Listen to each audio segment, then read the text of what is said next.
And we are live now.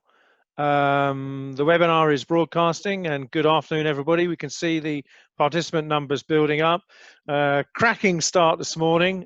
Great inputs from Matt Warman in terms of the context from the, should we say, the public sector perspective on this, as is in his role as Minister for Digital Infrastructure, and some great fill-ins. I hope you agree from Richard Maddock in DCMS in terms of addressing some of the questions. Though, as you know, he left some of them potentially to be revisited this afternoon. And thank you, therefore, for the good and searching questions you asked. Let me remind you, keep populating the chat tote at the bottom on a PC or iMac, and at the top if you're on a iPad, I think. And by the way, don't wait until the end of the session. Please ask them as we go along, so you don't forget anything that's going on as we go. No videos or anything this afternoon, so it's a session. I'm going to introduce the CEO of Openreach in a second, Clive Selley. But I think, for us, it's well that we are reminded as we start this session looking through the lens of telcos, is that it is actually one of the most vibrant and growing sections of our membership of Streetworks UK, and in particular with the increasing numbers of, notwithstanding just the how the big boys are engaged, but also the growing number of smaller telcos as well. In this particular case, it's probably topical for me to touch on the fact that Clive, who joins us now, you'll see him live on the screen there. He has over 30 years of experience across BT Group as both an engineer, both in technology and innovation, and indeed wider network operations. Prior to his current role, he was a Chief Information Officer and Chief Executive of that, which alone was a multi-billion-pound division. So, under Clive's leadership now, Openreach driving forward, building this new, what was referenced this morning, more reliable and future-proof full fibre broadband network for the UK, which I know we're all very excited to hear a little bit more about, and to hear about how you're reaching into in excess of 15 million homes by the mid-2020s across the majority of the country. So I think it's probably fair to say as well, Clive, not necessarily an expert on Streetworks itself at the level he's at, but actually within his division or department, I think I read the other day, you've got something like 28,000 Openreach, or was it BT vehicles on the roads on any one day. So also a extremely significant road user as well. But Clive, we look forward to hearing what you have to say, and really in broad terms, talking a little bit about how COVID-19 has impacted you, and hear about how you responded to that challenge, and then talk a little bit more detail, echoing probably what Matt told us about this morning, but also tell us how you work a little bit with government and where you think some of those policy issues for change are likely to come from. So we got approaching 50 people on the call now, so we're good and ready to go. Clive, let me turn it over to you, and I will mute myself. Well, thank you very much for that introduction, and great to see that so many people are here, as it were, virtually. As per the introduction, I'm here representing Openreach, my business. For those of you who don't know us, we're the UK's nationwide full fibre builder, but we also, in prior years, built the super fast broadband network, which actually most of the population have been relying on, home working and home educating during the lockdown. So where are we at? Well, we're 3 years into a journey, basically, at Openreach, pivoting from building traditional copper-based networks to building an ultra-fast, ultra-reliable fibre network. We aim to bring full fibre to 20 million homes by the mid to late 2020s. This, I have to tell you, is a major engineering project, but one that absolutely has to be delivered for the country, and I think the Minister underlined that earlier today. So the government itself has set a manifesto commitment of bringing what they term gigabit capable networks right across the UK by 2025. I personally think that's the right goal, and this company, Openreach, is going to be at the heart of meeting the goal. We're currently passing in our build program over 40,000 premises with full fibre every single week, and that puts us on track to reach 4.5 million homes and businesses right across the UK by March 2021, which is the end of our financial year. But we'll need to keep accelerating the pace of our build if we're going to reach that 20 million goal by the middle of the decade. And the size of the prize, if we can achieve it, is real and significant. And I don't mean that just for my business, I mean that for the country. Nationwide, full fibre could reinvigorate the UK and be a key platform for economic recovery.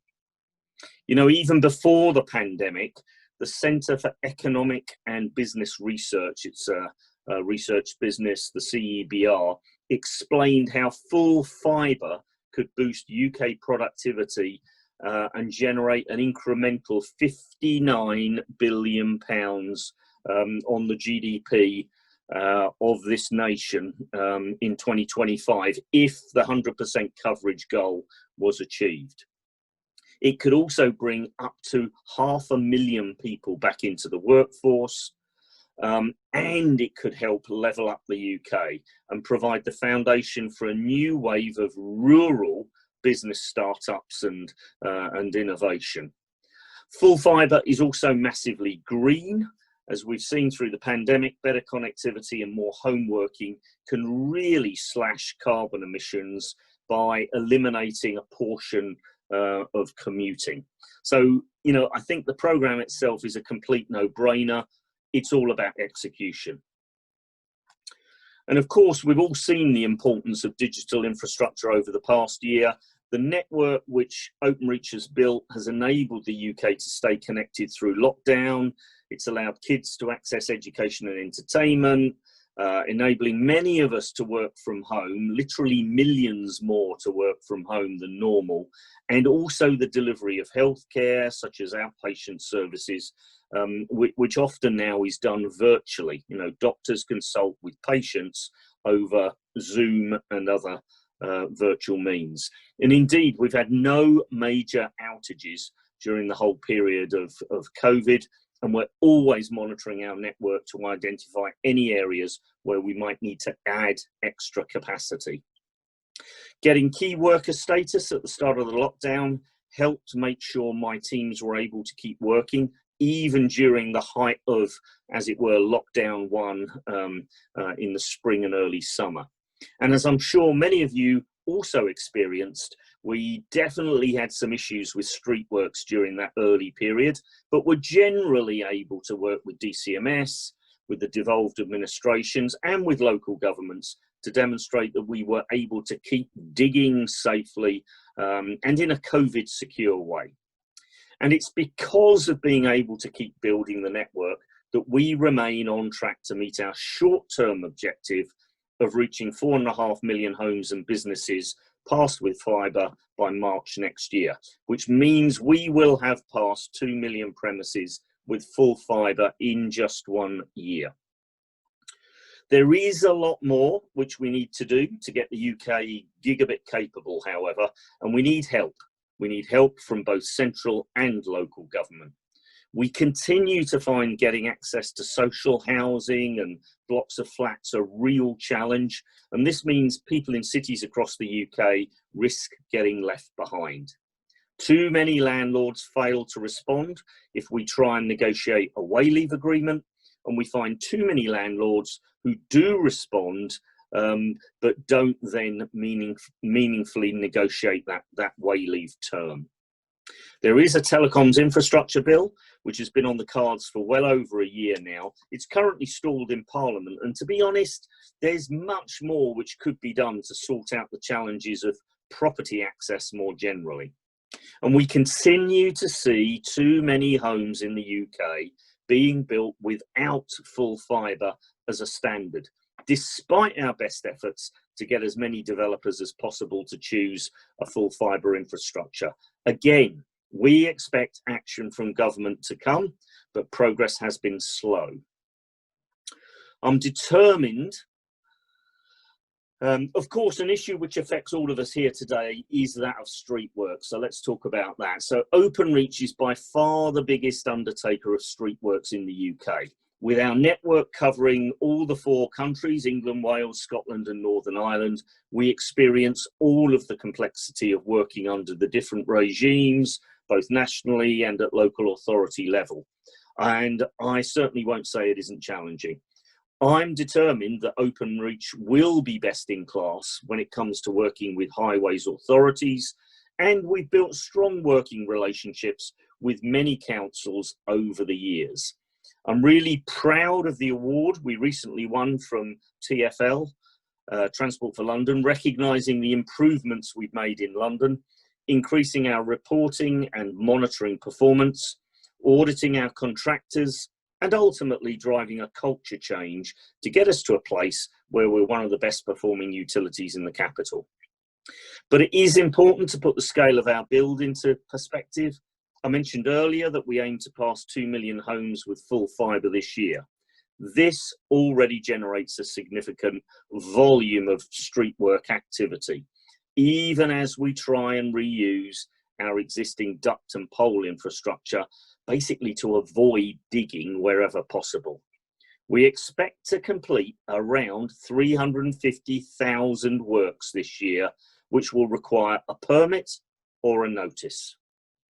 And if we're serious about meeting the 2025 goal, the government goal, Openreach alone is going to need to pass over 3 million premises every year in future. So that's a 50% jump in activity from where we are this year.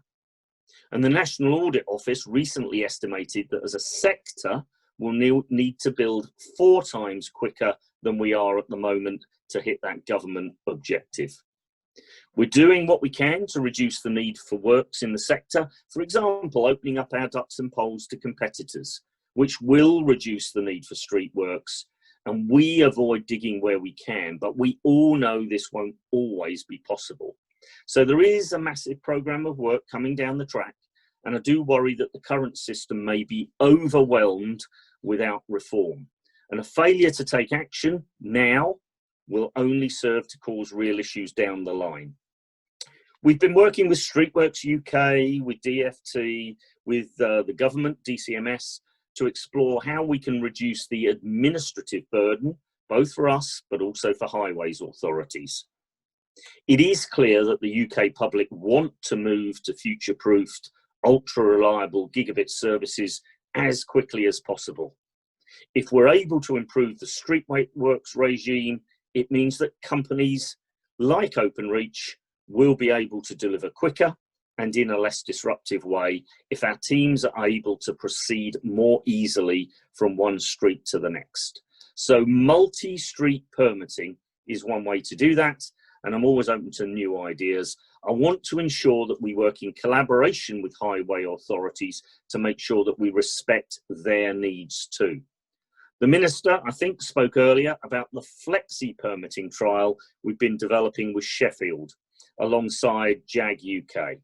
For me, this offers a really exciting opportunity to build on a strong local relationship, to reduce burdens and speed up deployment. So I look forward to leaning into this opportunity. Temporary traffic restriction orders are another issue which we're hoping to see progress on from government. We do anticipate that annual temporary traffic restriction orders costs will increase from £6 million to over £8 million due to the fibre network rollout. And that's money, quite frankly, that we could be investing in the rollout itself. More importantly, waiting days related to TTRO processing are currently estimated at 200,000 working days per annum and will be around 234,000 working days per annum by 2022. So we do need a simplified and streamlined way of dealing with traffic management. Otherwise, we're going to see increasing delays and costs getting in the way of rapid network deployment. We recognise the importance of us pulling together for the common good, and it's great to know that through Streetworks UK, we're doing just that on issues like flexible permits, on HS2, on the hazardous waste protocol, and on the proposed extensions to the reinstatement guarantee period in both England and Scotland. The things that are important to Openreach are reflected across the utility industries, and our united voice is being heard. And of course, there are new challenges for us all to get our heads around, such as how we can ensure everyone who needs it has access to charging for the new generation of EVs. The electric vehicles will all be driving no later than 10 years' time, and increasingly from today onwards. There is lots more to do, but if we work together, the deployment of full fibre, which is more reliable and gigabit capable, will underpin the next wave of jobs, growth and innovation across the UK. So there is a massive prize to be seized. Thank you. Clive, thanks very much indeed. What a powerful and informative start you've given us there. So, I mean, just, you know, straight off the bat, the scale of your challenge, you know, comes across ringingly firmly. And the 20 million homes. You touched on full fibre is green, and then end up discussing EV charging as well, which is sort of a virtuous circle as well, which is absolutely right, and one we're very much focused on with the energy companies in Streetworks very much. Interested to hear your remarks about working in a COVID secure way, and maybe we should hear a bit more about that. And I'm intrigued by the point you make about government help in terms of getting access. And actually that does ring a chord with many of the other utilities who face the same boat, which is always, if you like, a clear and present danger. And it does cause danger in some circumstances in the other utilities somewhere. Let me echo the congratulations in terms of your award for the success with TfL. And yeah, you touch on right at the end there, Flexi permits, which you're right, the Minister touched on this morning in terms of where we might go with that. Taking this a whole, if I could kick off with a first question for you, Clive, because you've outlined that, but when you sit there and think about, you know, what are the most concerning challenges for you? What, if you like, are the top three that really, and some of them you've alluded to, but what are the top three things in your mental risk register looking at the UK as a whole? Oh, as a whole, well, you know, perhaps the speed with which we get COVID under control. You know, really great news. I think we've heard over the last 2 weeks about 3 vaccines now that look like, certainly in the phase 3 trials, look like they are both effective and safe. So the sooner we can organise to get those manufactured at scale, distributed at scale, and have the population vaccinated, the better. We've lost 5 members of Openreach already this year to COVID, so 5 COVID deaths. Wow. And of course, the population as a whole has lost, you know, 40,000, I think, is the death toll. So, you know, we need that, as it were, conquered, if I can use that phrase, both through better treatments and through the vaccines. So I would put that top. Another very imminent concern is Brexit. So very concerned about continuity of supply chain, of equipment. So we're busy stockpiling. So I have 2 months of just about every widget imaginable in the world of telecoms. I have in warehousing right across the UK. That's enormously expensive, but you know, it's belt and braces just in case we don't get a deal, and particularly if the no deal has a bit of chaos around the ports. But it also goes beyond equipment. It goes into the people's supply chain. A lot of people, so I use a huge number of people to build the network that I was describing to you earlier. About 12,000 people are deployed on that network. Some portion of that workforce is subcontractors, and some portion of the subcontractor workforce itself is sourced from across the EU. You know, if there's a discontinuity in the ability for that portion of the workforce to stay in the UK or travel into and out of the UK is going to be a problem, not just for me, but the other infrastructure builders. And then the third thing I would say is the set of things that we're here to talk about today. It's the combination of, what it takes to be able to build a new network in terms of accessing the streets and the roads of the UK, and then getting into the buildings of the UK. I talked about the issues of getting way leaves into apartment blocks, across private land and across publicly owned land. I'd offer you those as three key concerns. Okay, well, that's really helpful because that sort of situates where, vaccination on the one hand, Brexit supply chain and other aspects of supply chain and access to both the street and the buildings really sets a great context for us as a group of people. Before we come on to the first question from Mark Wrightson, which is dealing with safety, there's a sort of safety related thing I just want to tease you with quite quickly. On the vaccination front, and speaking as a CEO of an organization that you are, would you see that you would wish to seek that it was mandatory for your workforce to be vaccinated? Really good question, and I discussed that with Matt Warman only last week in a roundtable that he was running. So my request was that we would be in the early set of people who would be vaccinated. I appreciate that those in care homes, NHS staff, there will be cohorts of the population that will be prioritised ahead of us. But I'd like to be in the second tier. So I've made that request direct to the Minister for his consideration and for his discussion. Well, I think Hancock. Yeah, well, I think that reinforces a really important point that was made during COVID, the period between March and, should we say, July, August, where, street works workers were actually made key workers for the context of movement and activity. So, thanks for giving us that thing. Can I tease you just on one slightly further deeper issue?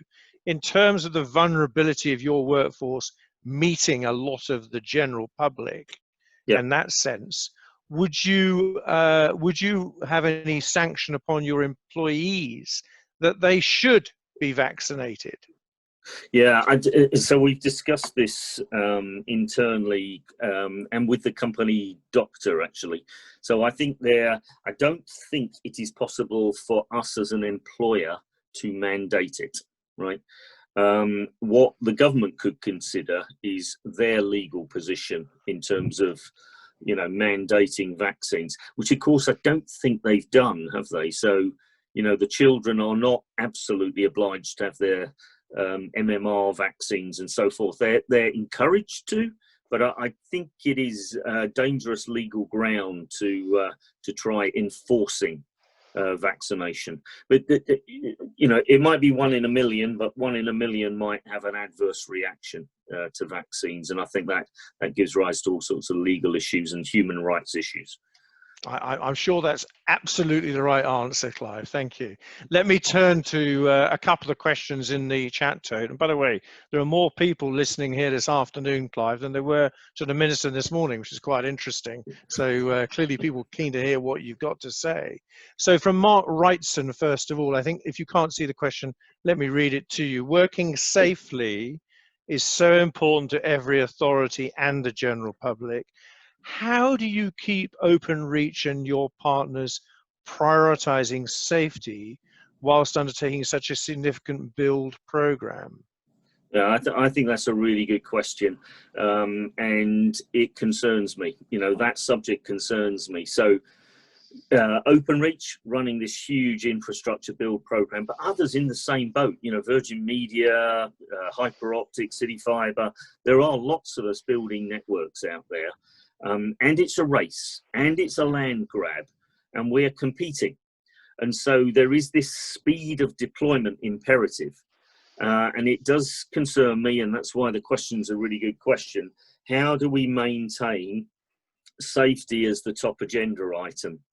And you know, there isn't an easy answer to that, but part of the answer is you keep talking about it. So every time I run an operations board, which is a familiar Friday event for me, you know, there is always an agenda item on safety, where we either review, you know, performance over the near past, or we look at safety initiatives that are in train and safety programs that are in train. So, for example, we have introduced over the last couple of years a new ladder and harness system, such that when our guys are climbing, you know, and they do that a lot, they climb the outside of a building, they climb our telegraph poles, that they are attached. They can fall off the ladder and they're not going to fall very far because they're now harnessed. We have another program of work removing telecoms structures from high voltage electricity poles, which is a mistake from way back. We have a small number of telecom structures on HV poles rather than low voltage poles. So we're scouring the UK and removing them. But you know, I think there isn't an easy answer to this. You have to keep talking about it, keep prioritizing it, keep applauding when innovations are presented to you that look like they're a flyer and you back them. Keep applauding when somebody sees a problem and calls it out. It might cost you money to fix, but you must applaud. They find an issue that's, you know, a danger. I'll give you a simple example of that. Our guarding, our street guarding, some forms of our street guarding are not great in high winds, you know, so we've now got a change to the design of that guarding such that it's much more stable in windy conditions, because you've got to have guarding around you know, the holes that we dig in the roads, or around the lids on the manhole covers when we remove the lids. So keep applauding when people innovate. People like being thanked, and if they see somebody else being thanked for pointing out a safety flaw, they're more likely to do it themselves. Well, let me lead that conversation on, should we say, into the more modern working paradigm, of which it may not affect every street works worker by its very nature. But let's talk a little bit about working from home and your Openreach staffs. What can be done to help them with this increased approach? Presumably you perceive a greater and increasing demand to work from home. I think you were already on a program where you were allowing people to work from home in both experimental programs and part working from home. But for those who were not the people who want to work from home, I'm obviously leaning into the area of mental health and areas like that. Yeah. But it applies to safety in as much way. What are you going to do about that, Clive? Yeah, no, really good question. So we're 35,000 people. About 27,000 are field engineers. Most of them are singletons, so they're out, you know, in the van and doing work that's reasonably COVID safe because they are on their own. Many of them do visit customers in their homes, so we have a whole, you know, new set of processes and procedures. All the guys are and girls are equipped with masks, with sanitizer, with wipes, so that they can wipe down the equipment that they've touched in people's homes. And then for home workers, I think it's, to your point, right? Health and safety for home workers is actually a lot to do with, are they sitting on the right type of chair? You know, of course, we've all got chairs in our houses, but most of them are not designed for sitting and working at a laptop or a tablet for 10 hours a day. So making sure they've got the right seating. And then it's about mental health. You know, this idea that we're becoming, or the danger is we become increasingly detached from people. Of course, we do this all day long, don't we? Zoom calls and Microsoft Team calls, but it is not 100% the same as sitting in the office with you opposite me, you know, having a natter over a cup of coffee, you know, body language, eye language. It's all easier to pick up when you're physically face to face. And even commuting, you know, this is the bizarre thing I think I've learned about commuting is it's when people actually detune from the day on the commute home from work, and it means that they are the home person when they reach home, not the work person. And we're in this very confused state right now where we are, we're at work at home, and our work-life balance has gone out the window, and even our personas get all muddled up.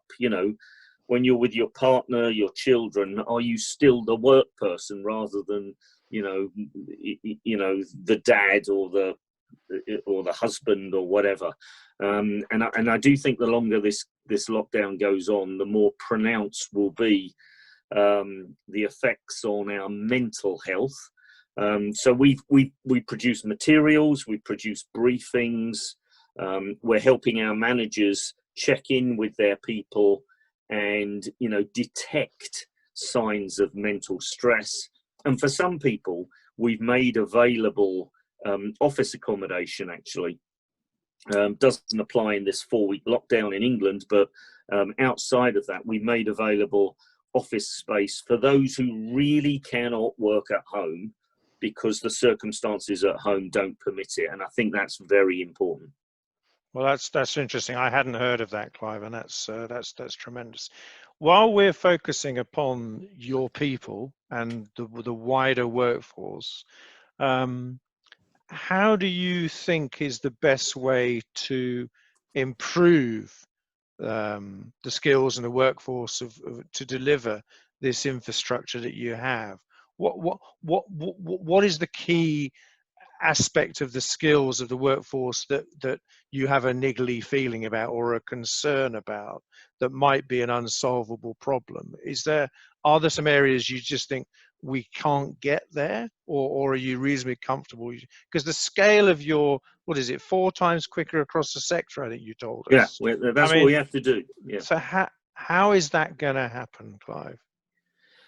Okay, so skills is a huge issue. As the minister at the round table last week explained to myself and others in the industry, we can bleat on about needing more and more people, but he didn't really want us talking about bringing in people from outside the UK. He wanted us to stand up and recognise that there was rising unemployment, good people losing jobs as a result of the virus.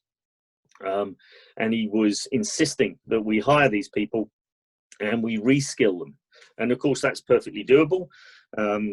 I've spent 3 years investing in new training centres for Fibre skills. So we're just opening one in Newport in South Wales, opening another one in Crawley in Sussex, but we have them up and down the country. So we're putting a lot of money into new training centres where people learn Fibre skills. How long does it take to train somebody in Fibre skills? Give us a sense of that, Clive. Just basic Fibre skills. Yeah, in 3 months you can get to the point where you're vaguely useful.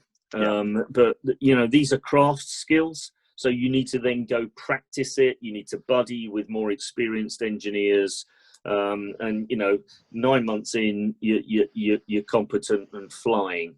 Now, what we do at those centres includes a thing called Open Street. So we built hangars where we've recreated British streets. So there's a roadway. There are ducts and manholes. There are our telegraph poles, and we've got mock-ups of buildings. And this is very important. You've got to be able to practice in a safe but realistic environment. So we've built that. Our biggest problem with the training at the moment, I have to tell you, is the social distancing in the classrooms. So in the classrooms, because of the 2-metre rule, we can only half fill the classrooms right now, which is a barrier. It means our hiring constraint is actually manifest in our training constraint, and it's because of social distancing. So this is one of the reasons why I'd love to get my hands on those vaccines. And one of the first groups I would have vaccinated is new recruits, because we could then double the density in our training schools, and thereby produce more skilled workers, and thereby get this fibre job done quicker. Yeah, which is essential for the country, for green recovery and all its manifestations. I want to go to the tote because we've got a question from Paul Thompson, and we're moving a bit more towards the. You'll be aware that Streetworks has both utilities and contractors, but this is looking through the lens of the contractors more. And Paul's asked the question: so, where can the assistance of the supply chain be of most benefit to you? I think you were referring earlier on about the supply chain challenges with Brexit and the people's supply chain. But in general terms, where can the supply chain of contractors and others help you in the best way? Okay, well, the supply chain of contractors is hugely important to me, massively important to me, and to colleagues who run the other infrastructure builders.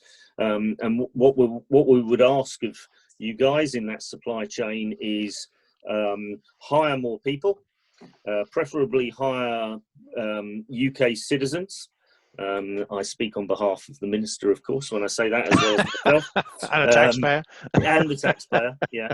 And please invest in training. You know, we have a set of schools that we've created with a certain throughput, but in the supply chain, please focus on skills building, because it's what makes your people and your service to us most valuable. And to the earlier question that you asked of me, make sure that you're teaching not just technical skills, but make sure that you are teaching safe working practices, because as we speed up the rollout of these networks, we have to double down on making sure that we're teaching our people to build safely, because there's such an imperative for speed, and that's fine, but it mustn't be at the cost of safety. So focus on that as well, please. Okay, good. Clive, I just want to home in on one particular area that we haven't really touched on yet, and arguably it's often less relevant for your sector, but the area I want to come to is regulation, and and specifically, obviously, given the nature of where we are with energy, water, and environment and stuff that we have to consider as Streetworks people. Obviously, your regulator being Ofcom, in our perception, has always been, should we say, a somewhat lighter regulation degree, because largely you're in a much more commercial approach rather than a regulated income and reward. But is there anything in terms of, we're starting to increase our sort of tempo of engagement with regulators generally? Is there anything that you perceive in terms of the regulatory side that is a challenge for you from how Ofcom presents itself to enable you in your broadband rollout at the moment? I would say our regulator, Ofcom, is a highly competent regulator. They've a lot of very good people. They understand the industry. They've got pretty decent grasp on the technology. They're pretty close to many of the players in the industry, so they sound us out regularly to understand what barriers we perceive, particularly to this issue of getting full fibre deployed. In fact, an example of that would be that we all work together now such that other people, not Openreach, building fibre networks can actually use our duct network and our pole network, and that's good for all parties really, and particularly good for many of your members actually, because it minimises the amount of Streetworks that are required to build the multiple networks that will serve the UK. Our regulator is also pro-investment, so they've really laid out their stall, in a way that encourages people to invest money, and the money that we're all investing is really serious actually. So my programme is £12 billion to roll out this network, and I am one of multiple companies running such programs. So the money's big, and we need some level of assurance that there'll be a return on it for the investors, and Ofcom understands that and is trying to create an industry context that does encourage investment and does give line of sight to a fair return. Okay. I've got a couple of questions in the total I want to refer to, if I may, with you now, Sure. Clive. The first one actually is relating back to training, which we touched on a few seconds ago. There's a question from Diane Newson at Anglian Water, and she says, "How are there key areas that you believe virtual reality training solutions could assist you with your training the workforce?" You talk about the 3-month period for a basic person to get qualified in Fibre, but what's your perception of VR? Is this the future for Openreach? So really good question there, and VR does have a role, and we are experimenting with VR headsets actually. So particularly in the exchanges, we have 5,500 exchanges in our network, and 1,000 of them have the head end equipment for our fibre network. So they're equipped with the lasers for transmitting light, etc. They're big, complicated pieces of machinery. We are diversifying our supply, so using ever more vendors. All of the kit does the same thing but looks different. And one of the ways we have available to us, and clearly Anglian Water are using the same trick, is to use VR headsets as a way of teaching engineers how to use each of these equipment types, and to do it without having the equipment there. They see it through the headset. So we do see opportunity there. And it just speeds the process of training. It's readily updatable. And it lowers the cost of training, because you don't need all these big rigs of equipment, to put the engineers in front of. They see it all. Presumably, you can do it actually on an iPhone in your home, could you? Yes, you can. In due course, if needed, with a goggle mount type thing. Exactly. Which I recall we had when I was in National Grid. I remember we were developing those in some safety critical developments then. So that's good. I would say their time has come now. They are lower cost. They're more powerful. They just work now, and they're not ludicrously expensive. So the business case looks viable now. Okay. I've got a final question in the tote which I want to refer to, actually from one of your employees, from Alison Williams. And Alison asks, so Openreach has created an in-house civils team when you didn't have one before. Why did you make this move, and what benefits do you perceive that it's brought? I don't know if it's a very too detailed question for you to have your grasp. I haven't. Welcome to hear. Yeah, no, this was my personal initiative. So I always suspected that we dig up the road too much. And yes, we do dig up the road a lot, and mostly we do it when it's necessary. But I think there is a significant number of times when we needn't. And that is the difference the in-house civils team is making. So we've got a lot of in-house people now. It's heading up towards the 1,000 mark now.